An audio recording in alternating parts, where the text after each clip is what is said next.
So, at the time of recording, WrestleMania is 11 days away.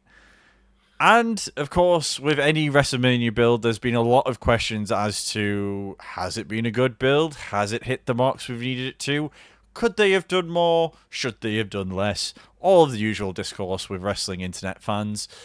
And today we're going to try and answer the question or give our thoughts on how hyped are we for WrestleMania? Because, again, there has been a big gap between Royal Rumble at the end of January and nearly 3 months later, we are now finally getting to WrestleMania weekend. So, Bragster, my first question to you, like we mentioned before, how hyped 11 days beforehand are you into WrestleMania? You'd asked me 2 or 3 weeks ago, I would have been like, meh.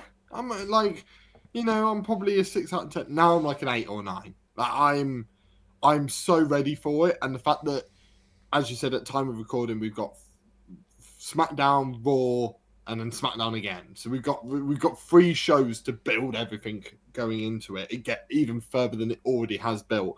And I just think that it's just gone on a huge trajectory. It sort of plateaued just after Elimination Chamber, and then it sort of rose again at a rapid pace.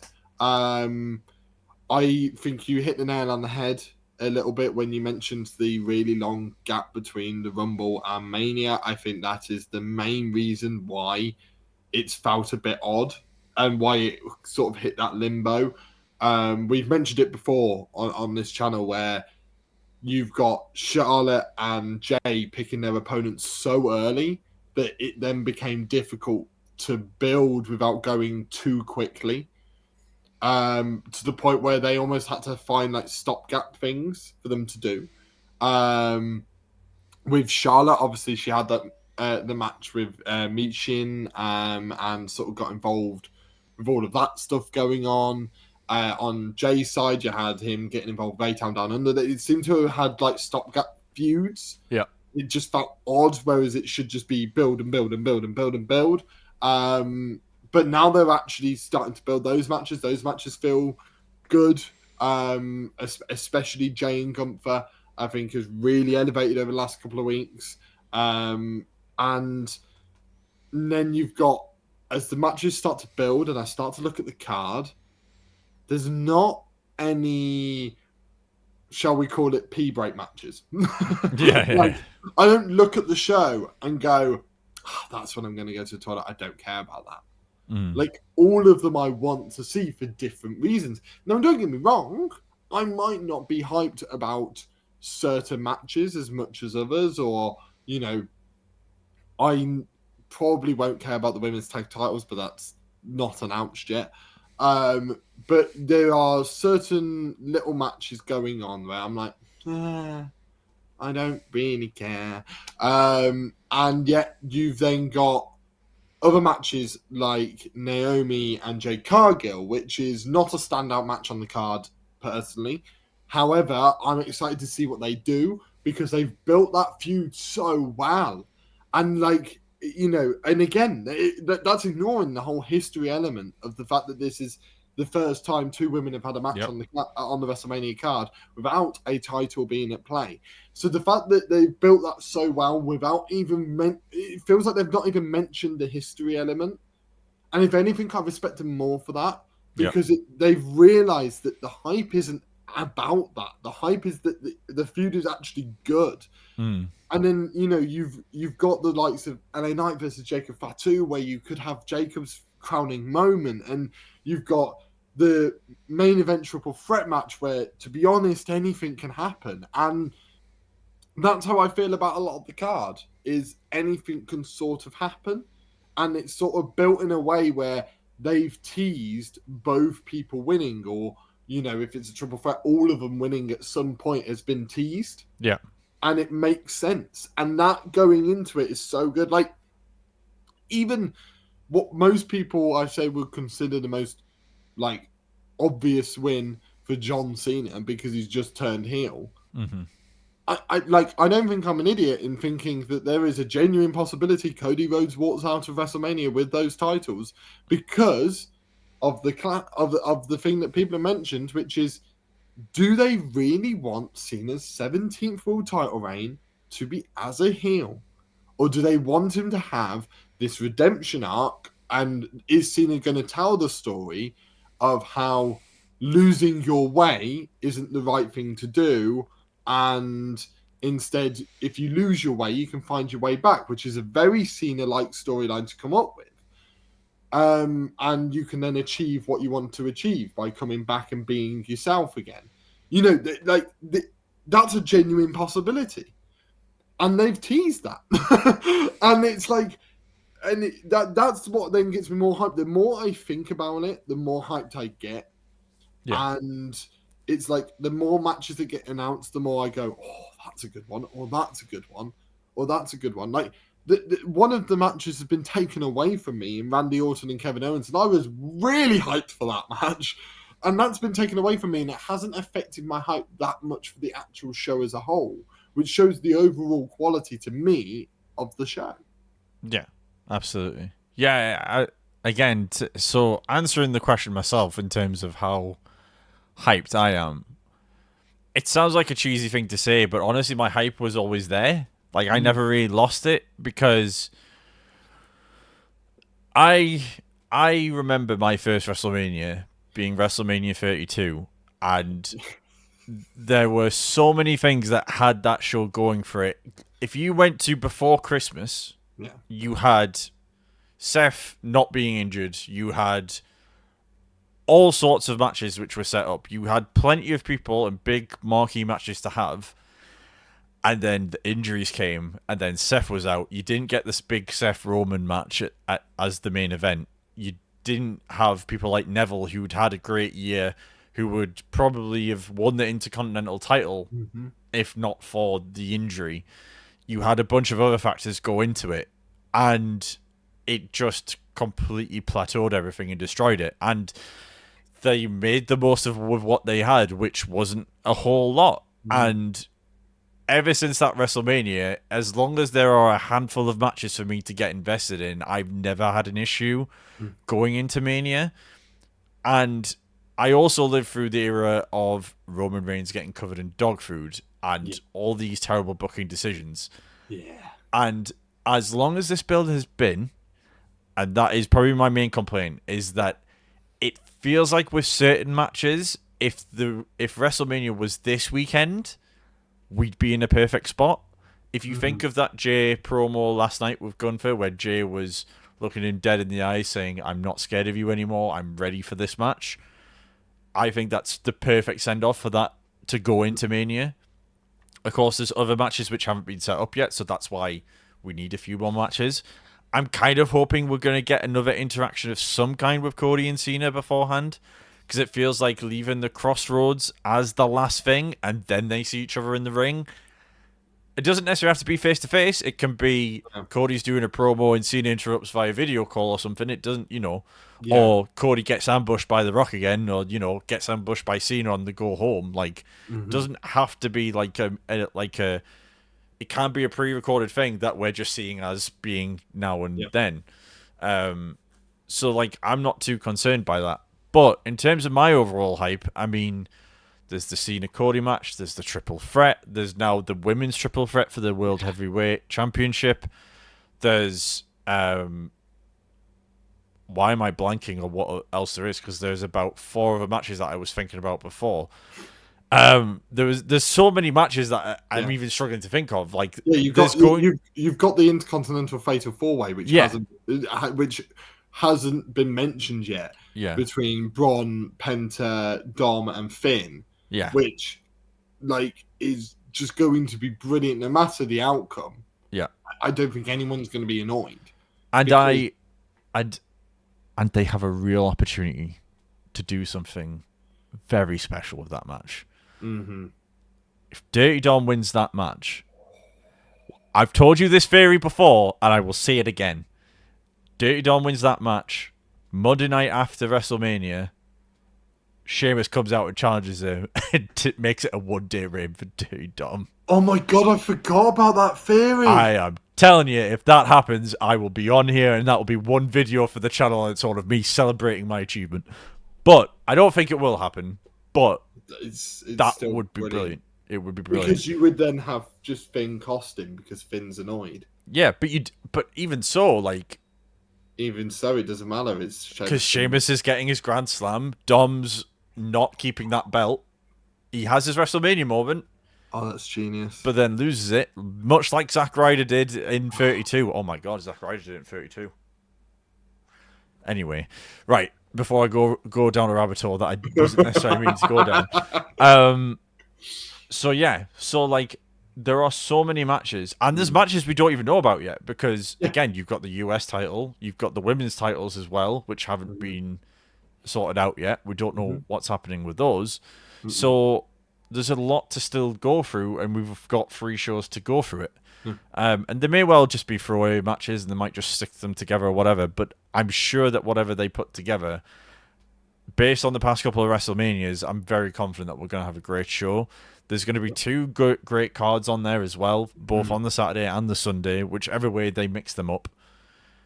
Yeah, like, how can you not be hyped for WrestleMania? Like, it's just... Well, that's what I was thinking. You know, I've been seeing people post on... I literally saw a post... sorry to out you here, Grimmy, but you were a little late to the recording today. And while you were, I know you were stuck in traffic, it's okay. But while you were, I was scrolling through Twitter and I saw a post posting 39, 40 and 41 matches all next to each other. And they were like, oh, what a downgrade. And I looked at them and I don't see the difference. Like I see a really good show followed by a really good show followed by a really good show. The only thing this show is missing is some sort of violent match, some sort of ladder match. But wait a minute, there's a certain tag team title shenanigans going on SmackDown, isn't there? That seems to be too many teams to just have on the apron. Yeah. So may as well just hang the titles above the ring. And that's exactly what I think they're going to do. Yeah. To the point where it's like, I already know 2 weeks before that they're going to fill the void that I think there is, which is some sort of fun, messy match. Yeah. And they've got that. They've also then announced another fun, messy match, which I think is going to become a mask versus mask match. In Rey Mysterio versus El Grande Americano. Yeah. And I do believe that will, on next week's Raw, become a mask versus mask. And that's where we find out that it's Chad Gate. Sorry to break it to you. Spoilers, people. Spoilers. But, like, I think that's also a stipulation that's going to get added. Again, like, it's just silly. Like, it's like you need those matches that is either violent and you could just sit there and enjoy and watch, or it's silly to the point where you get to enjoy and watch. And I think they've filled those voids. I really do think they've, like, obviously the tag one's still yet to be announced, so I could eat my own words, but I just think they're going to fill the voids that I think there is in the entire show. And I look at it, and one of the criticisms was that a few weeks ago there won't be many singles matches, and they've managed to solve the US title picture where it is going to be a singles match. They've managed to solve a couple of other different feuds that were going on to create singles matches. So there are a bunch of singles matches on the card. It's not all multi-mans. It's not all triple threats. Yeah. So honestly, I don't see the issue with the card. I think it's really well balanced. And okay, yes, looking back to last year, we had the whole final boss big angle thing going into it. People are forgetting that was WrestleMania 40. WrestleMania 30 was built around a big crescendo. Yeah. And it did really well. Like every 10 years they like to do a big crescendo. Yeah. Because why wouldn't you? Because everyone does on their 10th anniversaries of things. Yeah. So it's like they were going to do this big monumental crescendo, but remember, everyone went into 31 going meh, meh, meh, meh, and then we had Heist of the Bloody Century, which was one of the coolest things we've ever had. Yeah. So And that was a really good Mania, because that was also the Mania that Daniel Bryan won the Intercontinental title in a ladder match, and that was also bloody cool. It's just reminding me so much of people forgetting that we can't compare it to last year. We've got to compare it to 39, because the 10-year anniversaries are always different. They always have a different feel, because we get hyped more because it's the 10th anniversary. Mm-hmm. So we've got to compare to 39, and when I think back to 39, I'm probably more excited for this one, in all honesty, because I think the characters are better in this one, because Triple H has had a few years to develop all of these characters, so they're multi-layered. And as you said, I don't know how you can't be at this point. Now, don't get me wrong, I'm not on cloud 9. I'm not saying that this is going to be the best Mania of all time. But if you told me that, by the way, on the Raw after Mania or the podcast after Mania, you and Grimmy are going to sit there and you're going to both say this is the greatest Mania of all time, I'm not looking at this card and going, no chance. Yeah. I'm looking at this card going, that's a genuine possibility. And that's what we were thinking back in November, December when we were fantasy booking. So the fact that he's managed to actually book, not just fantasy book, but actually book a card that could potentially be one of the best Manias of all time, how can you not be excited for it? Yeah, absolutely. And I guess going back to my point that I was making before is, it's WrestleMania. It's WrestleMania. Why do you need this? Why do you need everything to be perfect in the build up to it? Sometimes WrestleMania is the sell. And again, I know I'm not the oldest wrestling fan who's been watching this for 30 plus years. I've been watching this for 10 years now. Well, coming up to 10 years towards the end of this year. And I may not get the ins and outs of wrestling like other fans do, but I know that this is WrestleMania. This is the biggest weekend of wrestling in the year. And again, I'll always maintain Royal Rumble is probably my favorite wrestling night of the year. But WrestleMania still doesn't hold a candle in terms of hyping up to an event, because sometimes with Royal Rumbles, you know what's going to happen. Yeah. WrestleManias, most of the time, you know what's going to happen. The past couple of years, I think that's been taken away a little bit, and there has been a bit more unpredictability about them, especially with Cody losing at 39. Although looking back on it now, probably reading the tea leaves a little bit better with hindsight, wasn't probably that big a surprise. But at the time, everyone was like, what have they done? But look what it built up to 40. And again, if Cena hadn't been in this equation and Cena wasn't wrestling this year, they still would have had a mega main event, because it could have been Punk, it could have been Rollins, it could have been Drew, it could have been anybody. I honestly think what it would have been without Cena. I think it probably would have been Cody Punk, and then it would have been Seth Roman just one-on-one. Yeah, I genuinely think that's probably what it would have been. Yeah, and which is not too dissimilar to what we got now. Yeah. So it's and I know you just jogged my memory when you said Drew. We've still got Drew Damien to be announced. Yeah. And again, no matter whether you're hyped for it or not, because it is a bit of just a rubber match to sort of get them both on the card.